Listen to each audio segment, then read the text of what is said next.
Chapter 12. The Subconscious Mind. The Connecting Link. The 11th Step Towards Riches. The subconscious mind consists of a field of consciousness in which every impulse of thought that reaches the objective mind through any of the five senses, and from which thoughts may be recalled or withdrawn as letters may be taken from a filing cabinet. It receives and files sense impressions or thoughts regardless of their nature. You may voluntarily plant in your subconscious mind any plan, thought, or purpose which you desire to translate into its physical or monetary equivalent.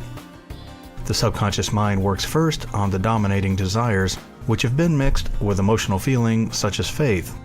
Consider this in connection with the instructions given in the chapter on desire for taking the 6 steps there outlined and the instructions given in the chapter on the building and execution of plans, and you will understand the importance of the thought conveyed.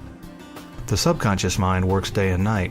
Through a method of procedure unknown to man, the subconscious mind draws upon the forces of infinite intelligence for the power with which it voluntarily transmutes one's desire into their physical equivalent, making use always of the most practical media by which this end may be accomplished.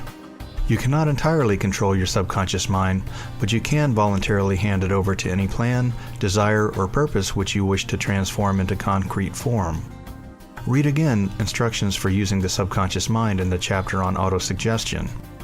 There is plenty of evidence to support the belief that the subconscious mind is the connecting link between the finite mind of man and infinite intelligence. It is the intermediary through which one may draw upon the forces of infinite intelligence at will.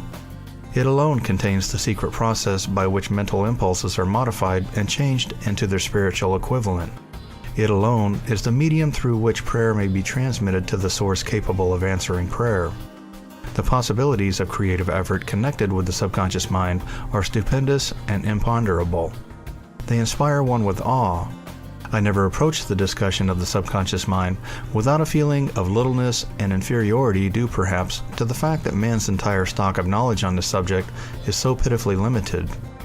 The very fact that the subconscious mind is the medium of communication between the thinking mind of man and infinite intelligence is of itself a thought which almost paralyzes one's reason. After you have accepted as reality the existence of the subconscious mind and understand its possibilities as a medium for transmuting your desires into their physical or monetary equivalent, you will comprehend the full significance of the instructions given in the chapter on desire. You will also understand why you have been repeatedly admonished to make your desires clear and to reduce them to writing. You will also easily understand the necessity of persistence in carrying out instructions. The 13 principles are the stimuli with which you acquire the ability to reach and to influence your subconscious mind. Do not become discouraged if you cannot do this upon the first attempt. Remember that the subconscious mind may be voluntarily directed only through habit under the directions given in the chapter on faith. You have not yet had time to master faith. Be patient, be persistent. A good many statements in the chapter on faith and autosuggestion will be repeated here for the benefit of your subconscious mind. Remember, your subconscious mind mainly functions voluntarily whether you make any effort to influence it or not. This naturally suggests to you that the thoughts of fear and poverty and all negative thoughts serve as stimuli to your subconscious mind unless you master these impulses and give it more desirable food upon which it may feed. The subconscious mind will not remain idle. If you fail to plant desires in your subconscious mind, it will feed upon the thoughts which reach it as a result of your neglect. We have already explained that thought impulses, both negative and positive, are reaching the subconscious mind continually from the 4 sources which were mentioned in the chapter on sex transmutation. For the present, it is sufficient if you remember that you are living daily in the midst of all manner of thought impulses which are reaching your subconscious mind without your knowledge. Some of these impulses are negative, some are positive. You are now engaged in trying to help shut off the flow of negative impulses and to aid in voluntarily influencing your subconscious mind through positive impulses of desire. When you achieve this, you will possess the key which unlocks the door to your subconscious mind. Moreover, you will control that door so completely that no undesirable thought may influence your subconscious mind. Everything which man creates begins in the form of thought impulse. Man can create nothing which he does not first conceive in thought. Through the aid of the imagination, thought impulses may be assembled into plans. The imagination, when under control, may be used for the creation of plans or purposes that lead to success in one's chosen occupation. All thought impulses, intended for transmutation into their physical equivalent voluntarily planted in the subconscious mind, must pass through the imagination and be mixed with faith. The mixing of faith with a plan or purpose intended for submission to the subconscious mind may be done only through the imagination. From these statements, you will readily observe that the voluntary use of the subconscious mind calls for coordination and application of all the principles. Ella Wheeler Wilcox gave evidence of her understanding of the power of the subconscious mind when she wrote, "You can never tell what a thought will do in bringing you hate or love, for thoughts are things, and their airy wings are swifter than the carrier doves. They follow the law of the universe, each thing creates its kind. Are they speed or the track to bring you back whatever went out of your mind?" Ms. Wilcox understood the truth that thoughts which go out from one's mind also embed themselves deeply into one's subconscious mind, where they serve as a magnet, pattern, or blueprint by which the subconscious mind is influenced while translating them into their physical equivalent. Thoughts are truly things for the reason that every material thing begins in the form of thought energy. The subconscious mind is more susceptible to influence by impulses of thought mixed with feeling or emotion than those originating solely in the reasoning portion of the mind. In fact, there is much evidence to support the theory that only emotionalized thoughts have any action influence upon the subconscious mind. It is well known that emotion or feeling rules the majority of people. If it is true that the subconscious mind responds more quickly to and is influenced more readily by thought impulses which are mixed with emotion, it is essential to become familiar with the more important of the emotions. There are 7 major positive emotions and 7 major negative emotions. The negatives voluntarily inject themselves into the thought impulses which ensure passage into the subconscious mind. The positives must be injected through the principle of autosuggestion into the thought impulses which an individual wishes to pass on to his subconscious mind.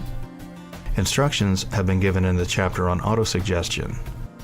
These emotions or feeling impulses may be likened to yeast in a loaf of bread because they constitute the action element which transforms thought impulses from the passive to the active state. Thus one may understand why thought impulses, which have been mixed well with emotion, are acted upon more readily than thought impulses originating in cold reason. You are preparing yourself to influence and control the inner audience of your subconscious mind in order to hand over to it the desire for money, which you wish transmuted into its monetary equivalent. It is essential, therefore, that you understand the method of the approach to this inner audience. You must speak its language, or it will not heed your call. It understands best a language of emotion or feeling. Let us therefore describe here the 7 major positive emotions and the 7 major negative emotions, so that you may draw upon the positives and avoid the negatives when giving instructions to your subconscious mind. The 7 major positive emotions: the emotion of desire, the emotion of faith, the emotion of love, the emotion of sex, the emotion of enthusiasm, the emotion of romance, and the emotion of hope. There are other positive emotions, but these are the 7 most powerful and the ones most commonly used in creative effort. Master these 7 emotions, they can be mastered only by use, and the other positive emotions will be at your command when you need them. Remember in this connection that you are studying a book which is intended to help you develop a money consciousness by filling your mind with positive emotions. One does not become money conscious by filling one's mind with negative emotions. The 7 major negative emotions to be avoided: the emotion of fear, the emotion of jealousy, the emotion of hatred, the emotion of revenge, the emotion of greed, the emotion of superstition, the emotion of anger. Positive and negative emotions cannot occupy the mind at the same time. One or the other must dominate. It is your responsibility to make sure that positive emotions constitute the dominating influence of your mind. Here the law of habit will come to your aid. Form the habit of applying and using the positive emotions. Eventually, they will dominate your mind so completely that negatives cannot enter it. Only by following these instructions literally and continuously can you gain control over your subconscious mind. The presence of a single negative in your conscious mind is sufficient to destroy all chances of constructive aid from your subconscious mind. If you are an observing person, you must have noticed that most people resort to prayer only after everything else has failed, or else they pray by a ritual of meaningless words. And because it is a fact that most people who pray do so only after everything else has failed, they go to prayer with their minds filled with fear and doubt, which are the emotions the subconscious mind acts upon and passes on to infinite intelligence. Likewise, that is the emotion which infinite intelligence receives and acts upon. If you pray for a thing, but have fear as you pray that you may not receive it, or that your prayer will not be acted upon by infinite intelligence, your prayer will have been in vain. Prayer does sometimes result in a realization of that for which one prays. If you have ever had the experience of receiving that for which you prayed, go back in your memory and recall your actual state of mind while you were praying, and you will know for sure that the theory here described is more than a theory. The time will come when the schools and educational institutions of the country will teach the science of prayer. Moreover, then prayer may be and will be reduced to a science. When that time comes, it will come as soon as mankind is ready for it and demands it. No one will approach the universal mind in a state of fear, for the very good reason that there will be no such emotion as fear. Ignorance, superstition, and false teaching will have disappeared, and man will have attained his true status as a child of infinite intelligence.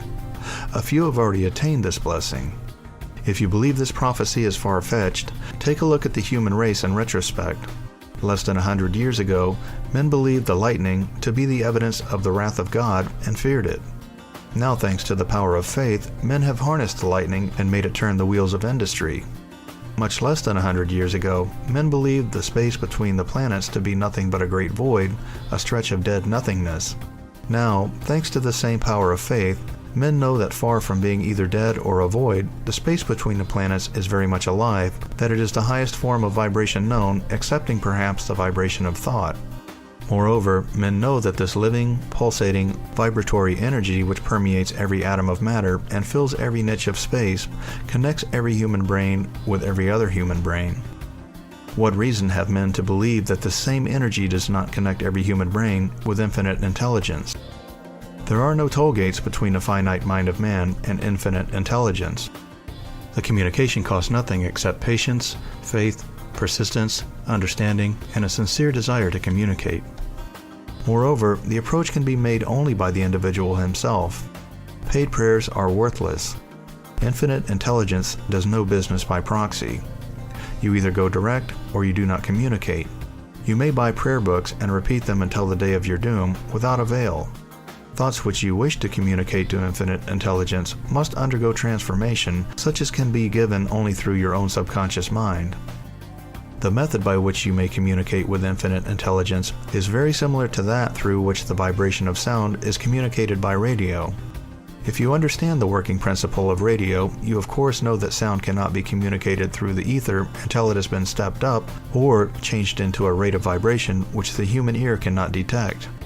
The radio sending station picks up the sound of the human voice and scrambles or modifies it by stepping up the vibration millions of times.